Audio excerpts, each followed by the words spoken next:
Thank you so much for giving me an opportunity to speak on this issue. Most of the speaking done before me is about how the Hindus or the Muslims are getting persecuted in the current regime in India. Uh, well, as the introduction was told that my name is Deepak Gupta and I am a co-founder and the board member of Hindus for Human Rights. So now I am a Hindu and I'm a male and I'm an upper caste. What is the problem? If Muslims are getting persecuted, so be it. What's my problem? I mean, I am safe and I'm upper caste. So it doesn't hurt me, right? Not really. And I would like to go into that how and why I am here for. Usually it looks like that the battle is against the Muslims, which it is. But right now, the battleground is the Hindu mind. Don't forget, Hindus are almost 80% of India. And this battle of keeping the country on the path of progress, on the path of being a secular, liberal democracy, is in the hands, in the minds of Hindus. And today, the mind of Hindus are getting hacked by a forged history.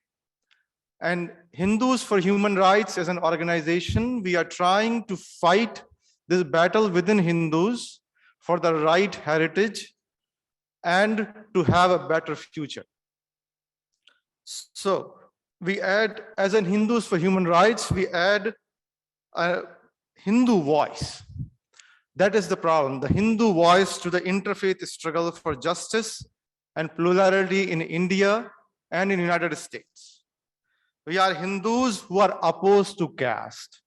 That's why I started that I'm an upper caste, but we are Hindus, we are opposing the caste. We reject caste entirely and work actively towards the caste abolition. And we are building a Hindu resistance to Hindutva. That is what I am here for. We are building a Hindu resistance to Hindutva, nationalism, or should I say, a Hindu fascism. Now, the word, one of the speakers said the Hindutva word means Hinduness. Not really.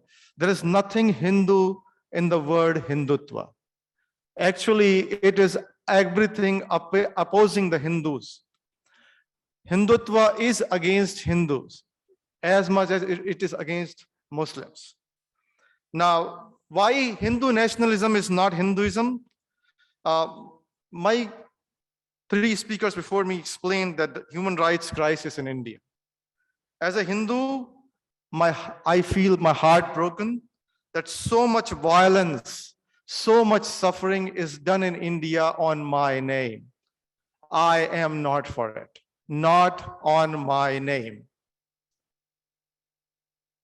And the whole thing is done by the people of my faith. As Dr. Sheikh Obaid said, I won't say the Babri Masjid in 1992 was brought down by the Hindus.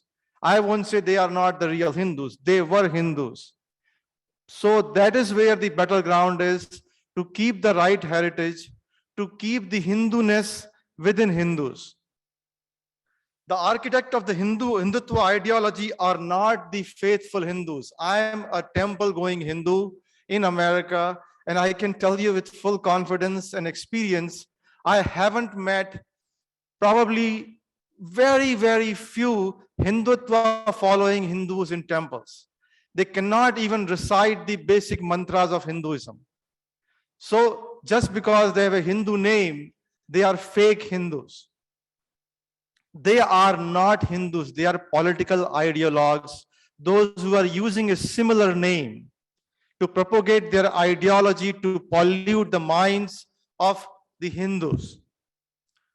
But they somehow, the problem is they have managed to convince the ordinary Hindus that Hindus are in danger and need to defend themselves against Muslims and non-Hindus. That is a truth we are fighting for. It is very easy to pollute the mind because of the human nature, that there is a danger. We by nature are wired to be negative. We are wired to think that way.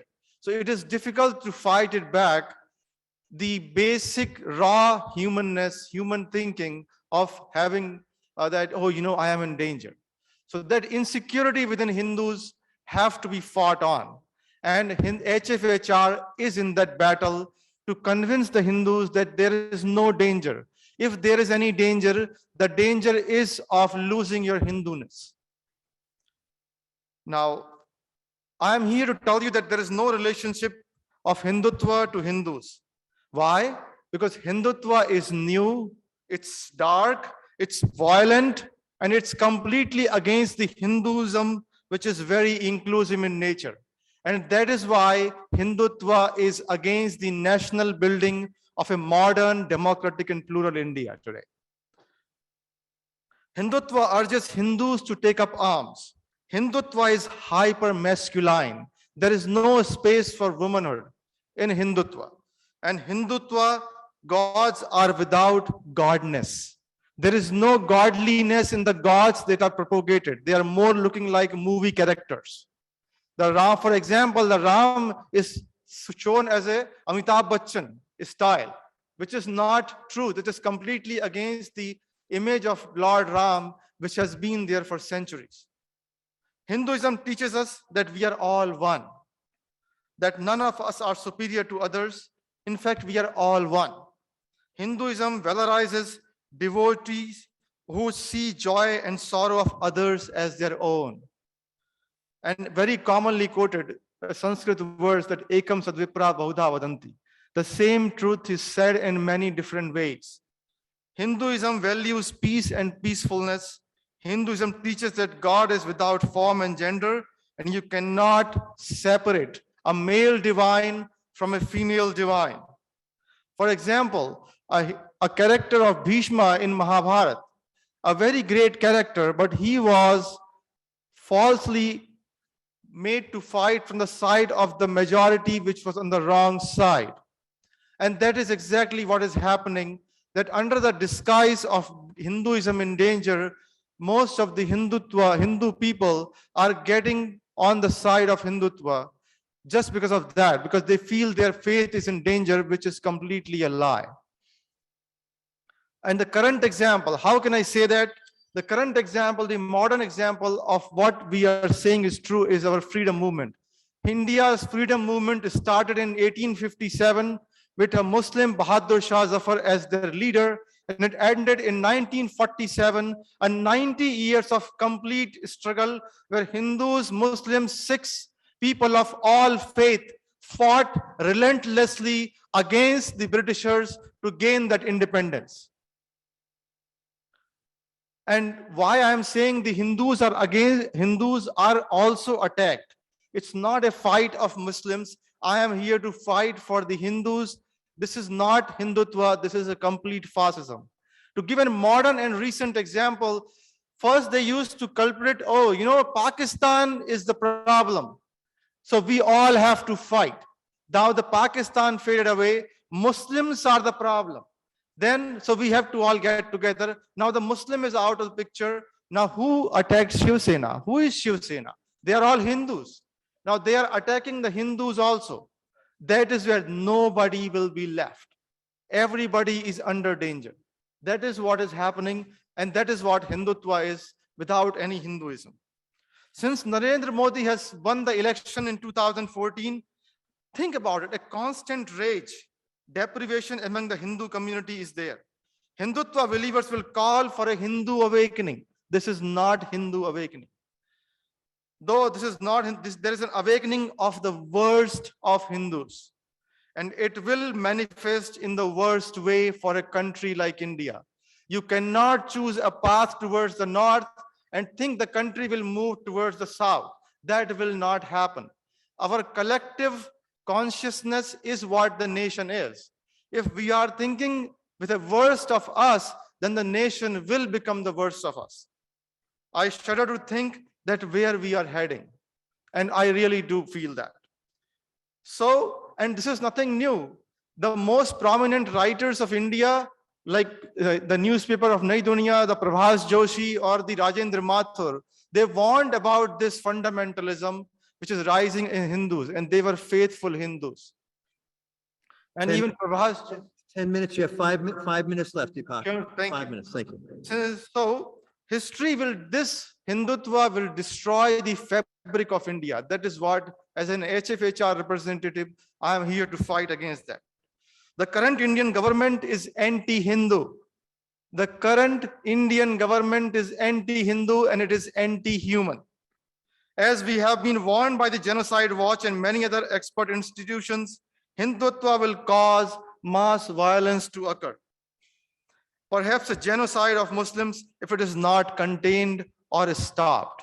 And it will not be a genocide of Muslims only. It will be a genocide of Hindus together. Anyone and everyone who will oppose them will be attacked and killed.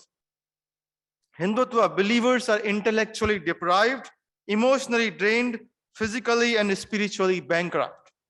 India is a nation marching forwards toward genocide fueled by hatred today. My beautiful homeland has been turned into a nation of hate mongers. And as a Hindu, I oppose it. As a co-founder of Hindus for Human Rights, my fellow inclusive and love-centered Hindus, because there must be an Hindu resistance to Hindutva. The consequences of not turning the hateful force around are too dire. And we are creating a space, a platform, a movement for Hindus to join in order to bring the Hindu community and the Hindu diaspora back to our natural state. And that natural state was for an inclusive Hinduness, which is inclusive, peaceful, generous, and open-minded, confident and sure about what we stand for and who we are. And just want to talk about a little bit about the Hinduphobia. Hinduphobia is a fake construct. These people are really putting that there. Hindus are no doubt targeted in the lens where they are in minority. They would be targeted in such countries no matter what their religions are. It is not against Hindus alone. So as an HfHR, I stand with the Hindus of Pakistan. I stand with the Hindus of Bangladesh. They are anti-minority discrimination, not Hinduphobia. There is no Hinduphobia. In American and other Western countries, Hindus being brown-skinned immigrants face racism and anti-immigrant discrimination. Sometimes we are confused as Muslims or Sikhs, and we are targeted as a result of that. Yes, there are times then where we face discrimination, specifically because we are Hindus. But these instances are very, very few. The term Hinduphobia has been constructed in order to Hindutva believers to peddle their ideology of Hindu supremacy. Hindus are thriving across the world. Hindutva, we will not allow anyone, Hindu, Muslim, or any other community to thrive in a liberal, democratic, and a plural India. I urge my Hindu brothers and sisters to wake up, and I'm talking of a Hindu awakening to love, not for hate. Believe it before it is too late. Hatred will ultimately engulf the hater. And that is so true. And I end with saying that today the Hindus are in danger along with the Muslims because their Hinduness is the battleground. And I hope and urge all the Hindus to think, read, and understand your religion, not from WhatsApp University, and stand for the Hinduness. And I stand with all my Muslim brothers in this whole genocide, and I will stand with them. Thank you very much.